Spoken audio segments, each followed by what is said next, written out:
o seguinte, Christian, você que está aqui comigo vai começar comentando.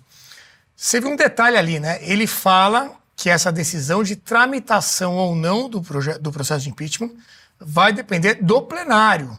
Porque até então o foco todo era em cima do Rodrigo Pacheco, que hoje recebeu lá esse pedido dos senadores, né? Com assinatura de 153 deputados da oposição. E ele já recebeu outros pedidos anteriormente, mas isso nunca foi para frente. O pessoal fala que ele engaveta e não coloca para andar. Mas agora vem essa tese de que se o plenário decidir que deve ser analisado esse pedido, é o que vai acontecer. Como é que você tem acompanhado aí e agora com essa questão do plenário ser soberano nessa decisão? Bom, primeiro que eu acho que, assim, ainda que um pouco tarde, né, a sociedade está esperando uma reação institucional já há um bom tempo, já faz um bom tempo que a gente faz, desde dezembro do ano passado, que eu digo, vários observadores, várias instituições, vários advogados importantes manifestam a necessidade de se aplicar a Constituição, ou seja, que o Senado se manifeste em relação à hiperatividade do Judiciário. Nós estamos 9 meses depois, chegamos numa situação em que está tendo uma reação do mesmo tamanho, da mesma dimensão que deveria ter, né?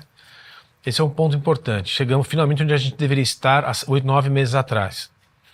O segundo ponto é agora como é que é o regimento, vamos dizer, como é que o negócio vai caminhar. Como você falou, a tradição tem sido, o perfil do Pacheco tem sido um perfil, vamos dizer assim, mais chapa branca, vamos dizer. Ele tem sempre segurado muita coisa de interesse mais da população ou da opinião pública. Tem sido muito alinhado ao governo federal, tem um interesse político nítido no estado de Minas Gerais e tudo isso influencia nas suas decisões de encaminhamento. Mas confirmando-se que realmente é via decisão do plenário, eu acho que é excelente. É excelente mesmo que a coisa não avance no plenário, porque é assim que as coisas têm que ser. A gente tem que voltar ao momento institucional. Como é que as instituições devem funcionar e se aperfeiçoar? A gente está regredindo, vamos dizer assim, que agora a gente tem uma paralisada para, quem sabe, voltar ao como deveria ser, né? Então, eu acho bom. Pelo menos a discussão ali já é alguma coisa, né? E tem uma quantidade grande de deputados, 153 deputados é um volume grande de representantes. Não conheço, nos últimos tempos eu não tenho visto uma coisa que tenha tido um apoio desse tamanho. E uma parte do Senado relevante, alguns senadores agora colocando a cabeça para fora e dizendo, não, peraí, vamos atuar. E esse pedido de impeachment, ele vem logo na sequência de manifestações, né, do 7 de setembro. Vamos falar sobre as manifestações aqui na Avenida Paulista. Esse contraste também com um evento lá em Brasília, né, com o desfile oficial das Forças Armadas para o Dia da Independência. Estava muito vazio lá e aqui com bastante gente. Vamos analisar também esse tamanho dessa manifestação, né? Estava cheio, obviamente, mas em comparação com as anteriores, né? Diminuiu o tamanho, isso tem influência, isso dá força para um dos lados, também vai ser objeto da nossa análise. Eu queria saber do Jean Turco exatamente isso, né? A gente estava comentando agora, 153 assinaturas.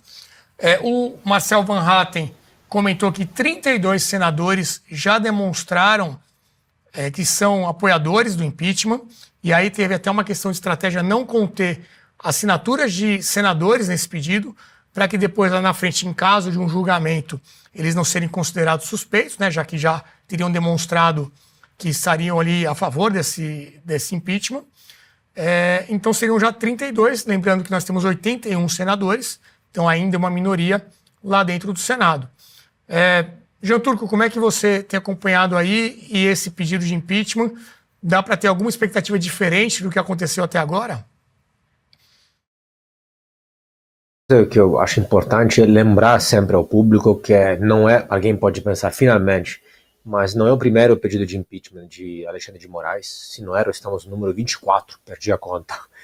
Então, quem sabe pode falhar como os demais. Claro que neste momento tem uma força maior, tantos números mostram isso, 30 alguma coisa, na verdade é muito, porque por trás tudo indica que seja mais, que alguns tem quem é explicitamente em favor, 30 e poucos, tem quem é explicitamente contra, mas o maior número de pessoas que é, na verdade, indeciso, fica no meio, provavelmente quer, pode ser em favor, pode votar a favor, mas não quer explicitar isso antes.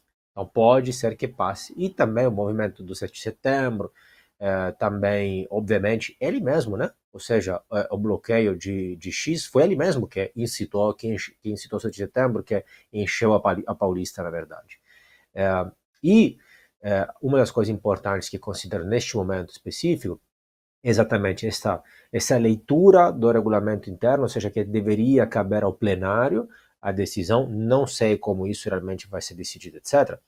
Mas uma coisa importante que acho, depois que tudo isso passar, é que o que nós estamos assistindo, além das várias ilegalidades cometidas, estamos assistindo também a um presidente do Senado que engavetou mais de 20, 23, 24, cerca de 20 a 24 pedidos de impeachment.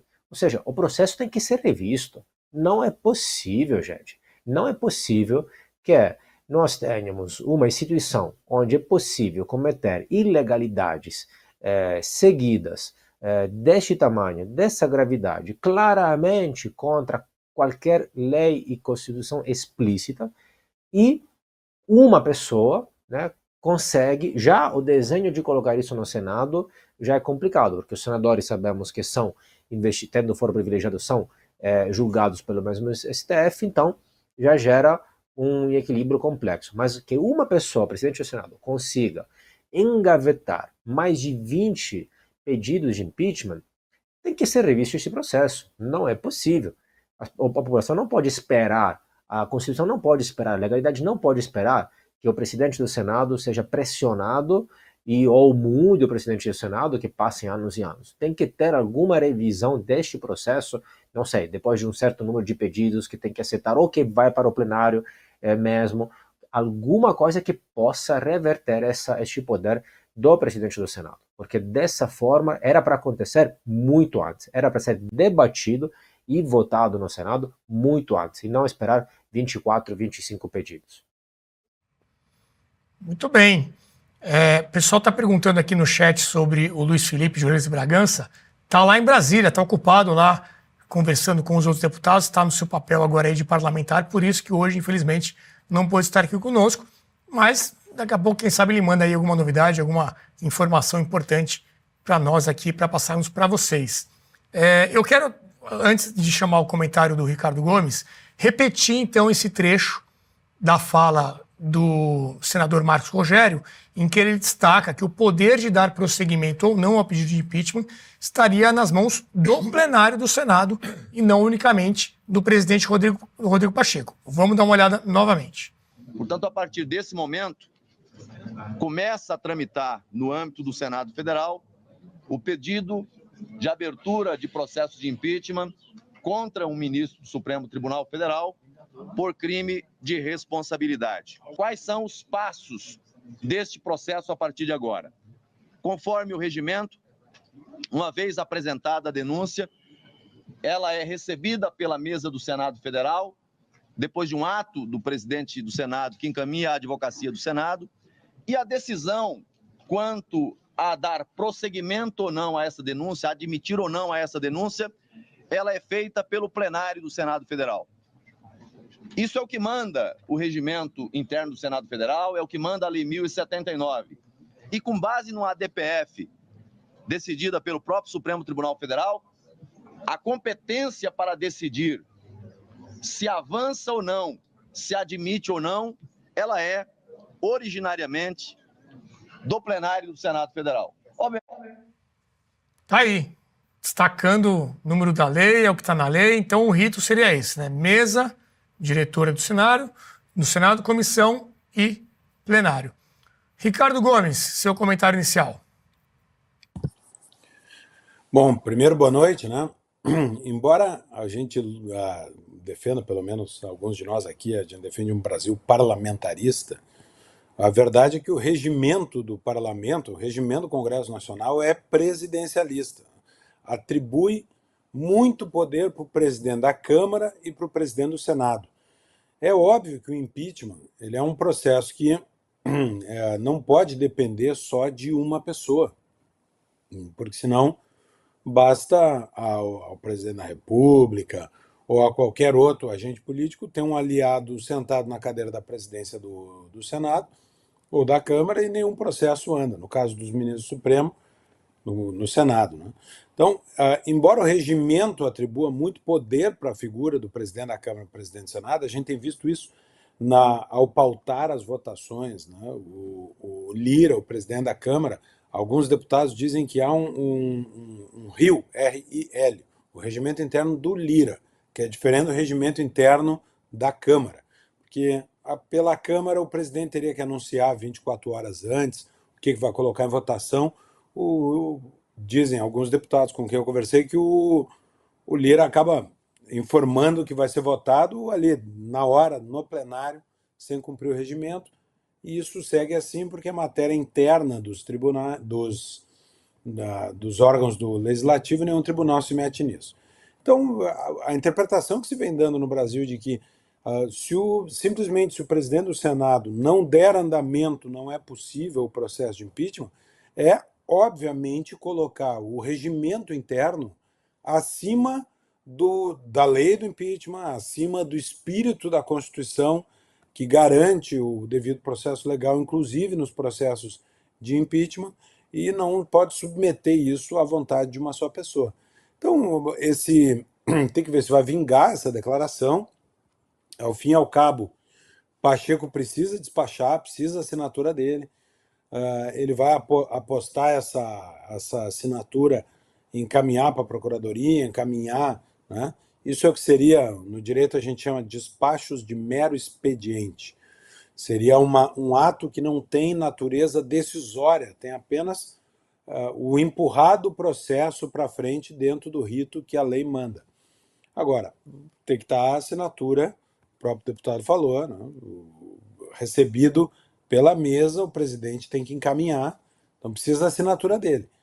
Então, até que ponto, né, isso foi combinado, foi acertado, né? Quem viu as imagens do 7 de setembro viu o Pacheco lá, junto com Lula e com Alexandre de Moraes, e, portanto, ainda tenho dúvidas se esse vai ser realmente o destino, se este pedido de impeachment, entre tantos, que o Jean Turco bem pontuou, vai de fato nascer, né? Vai de fato sair dos escaninhos da presidência do Senado. E o 7 de setembro foi marcado, né, por esse contraste entre a manifestação na Avenida Paulista e o desfile esvaziado lá em Brasília. A gente tem até aí um vídeo mostrando essas duas situações. O presidente Lula, acompanhado do Pacheco, do Alexandre de Moraes, do Barroso, presidente do STF, e outros ministros, estavam lá todos eles em Brasília acompanhando o desfile oficial, enquanto que Jair Bolsonaro e outros políticos aqui na Avenida Paulista fazendo esse protesto. Então aí as imagens, né, comparativas. Do lado esquerdo a gente tem a Avenida Paulista cheia, do lado direito a esplanada dos ministérios completamente vazia. Essa mesma esplanada que em 2022, se não me engano, né, Christian, teve aquele 7 de setembro com o Jair Bolsonaro, que foram imagens impressionantes, né, completamente lotado. Eu vou ler aqui alguns dos argumentos que constam nesse pedido de impeachment, protocolado pela oposição.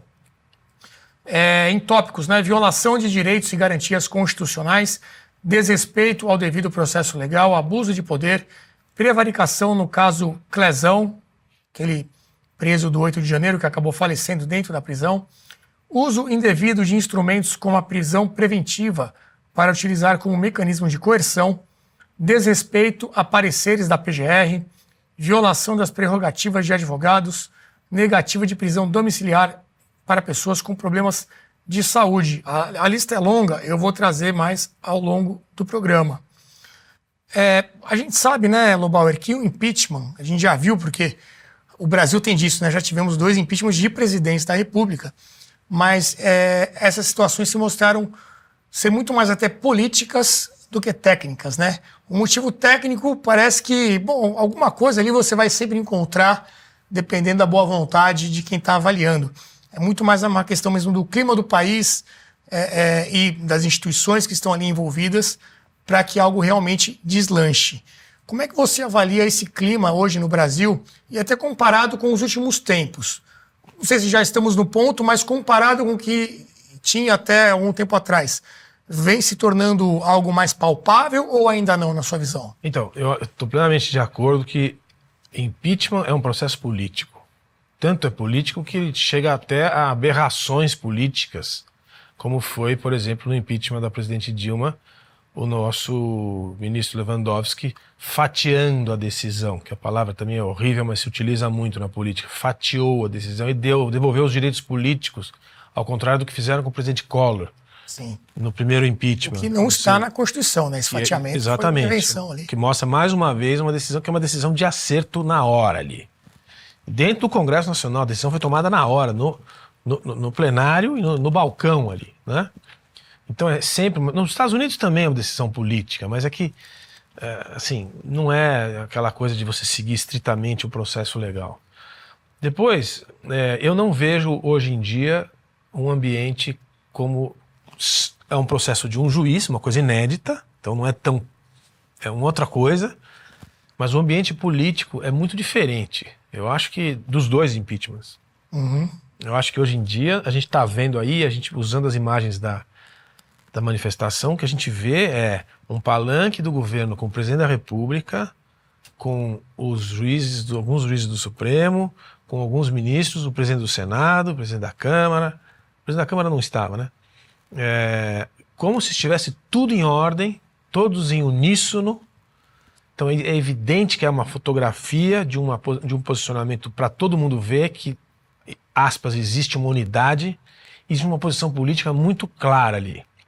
E do outro lado, a imagem da Paulista me parece, a opinião pública. Né? Não foi só na Paulista, mas foi muitas cidades, manifestações, etc. Foram manifestações para o impeachment. Acho que foi o João Tuco que falou certo. Quem encheu a Paulista foi o Alexandre de Moraes, não foi o Bolsonaro, nem foi nenhum outro tema. É o impeachment de uma atuação de um juiz que já passou de todos os limites. Então, eu não vejo o ambiente político. O que eu vejo que é curioso, Renato, é assim, e eu sempre digo isso, eu não acredito em conspiração, mas que está mudando a maré, está mudando. E que eu acho, me parece que, sem conspiração, que o presidente Lula, talvez, e aí o ambiente mais próximo ali do presidente Lula estejam preparando a cama, como eu disse no popular, do Alexandre de Moraes. Quer dizer, já deu, já foi usado o suficiente, então agora... Como é que para uma autopreservação ali. Agora como é que vai ser? Agora vamos desgastar. Então, desgastar não sei até que ponto, se é para empichar mesmo ou para se desgastar para recuar. E isso vem, por que eu estou dizendo isso? Porque de onde começaram a aparecer todos esses vazamentos. E a gente já comentou aqui, esses vazamentos vieram por quê? E vieram da onde? Não veio da oposição, não veio do ambiente nem do Bolsonaro, nem da bancada de oposição, nem da mídia. Eu acho que é um trabalho interno ali. Eu acho, me parece muito provável que venha de alguma força aliada interna que falou, já passou dos limites, está atrapalhando os negócios, vamos começar a trabalhar. E eu realmente acredito que isso possa estar acontecendo, porque, como a gente já falou, já não é a primeira vez que se fala nesse assunto. Então a fotografia é uma, de unidade e tal, mas eu acho que agora começou um processo que pode ser, se não for fritar o juiz, vai ser de abaixar a atuação, hiperatividade da atuação dele. Perfeito. Vamos falar um pouco mais especificamente, então, sobre a manifestação aqui na Avenida Paulista. O ex-presidente Bolsonaro teve a palavra, né, como sempre, e foi duro em relação ao ministro Moraes. Havia até muitas críticas ao longo da semana, com uma certa opinião de que ele não estava convocando o pessoal com aquela energia e dizendo que era para falar sobre o impeachment e até acusando o Moraes, mas quando teve ali o microfone na mão, o Bolsonaro deixou claro ali a sua opinião. Vamos ver o que ele disse. Eu espero que o Senado Federal bote um freio em Alexandre de Moraes, esse ditador que faz mais mal ao Brasil que o próprio Luiz Inácio Lula da Silva. Aí, Jean Turco, eu não me lembro de ter visto o Bolsonaro, pelo menos recentemente, com esse tom, né, com esse tipo de discurso. Ele tinha feito algo assim lá atrás, né, acho que quando chamou de canalha, algo assim, depois teve até que fazer aquela carta, pedir ajuda para o ex-presidente Temer. Foi um momento mais tenso nessa relação. Depois disso, ele segurou a onda e agora, neste último sábado, pegando mais pesado. Alguma análise sobre isso? Acho que tem alguma estratégia ou foi algo de momento ali? Qual a sua opinião? Olha, muito bem. Obviamente, isso acaba sendo opinião mesmo, porque ninguém está na mente dele e acabo me baseando no que ando lendo, de notícias de bastidores, etc. Eu acredito que, claro, tudo o que está lá é tendencialmente bem pensado e bem organizado. Tem muitas pessoas que organizam, que pensam, que planejam, que organizam o que falar, o que não falar, como falar, etc. Mas também as coisas saem do script muitas vezes, as coisas são mais espontâneas do que parece, as mesmas notícias de bastidores muitas vezes mostram isso. E Bolsonaro particularmente espontâneo, particularmente verdadeiro, no bem e no mal, quem gosta ou não. Inclusive, durante os 4 anos de mandato de presidência, aprendemos a conhecê-lo, todas as notícias de bastidores mostravam isso, que ele falava o que queria e não escutava muitos conselheiros, desde o começo falou, eu ganhei dessa forma e vou continuar falar dessa forma, governar dessa forma, isso que me trouxe até aqui, vou continuar assim, e pouco, até com algumas reclamações dos conselheiros dele, né, que pouco escutava. E ele é muito espontâneo mesmo, ele fala muitas vezes sem se controlar, o que sai naquele momento. Então, como explicar essas frases com as outras frases que você lembrou precedentemente? A meu ver é isso, se você notar, a única coisa que mudou, qual foi? Que nas frases precedentes, onde ele pediu calma, pediu para não trazer, para não levar os cartazes com frases sobre impeachment, etc., eram frases preparadas, entrevistas mais calmas, etc., onde ele, a meu ver, se adequou ao script, ao combinado com alguém. Quando depois, no 7 de setembro, microfone na mão, ele é uma pessoa extrovertida, então o calor do público, das pessoas, etc., se soltou e saiu do script. Repito, como explicar essas diferenças? A única coisa que mudou é isso. Lá foi algo, entrevistas mais planejadas, e ali foi microfone na mão, espontaneidade. A meu ver, foi isso.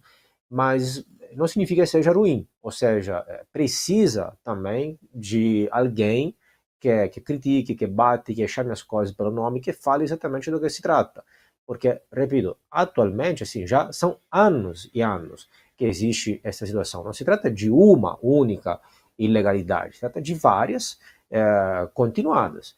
Então, a meu ver é isso. É claro que também tem uma questão, talvez eleitoral aí, e também uma questão de envolvimento dos filhos, e também uma questão, afinal, de cunho pessoal, né? Ele demonstrou isso várias vezes, etc. Então, a meu ver, a leitura é essa. No contexto eleitoral, especialmente, acho que é indicativo o caso do, não sei se vamos falar depois, mas do Pablo Marçal, que foi lá, vamos falar depois, tá? Então, vou me calar sobre isso.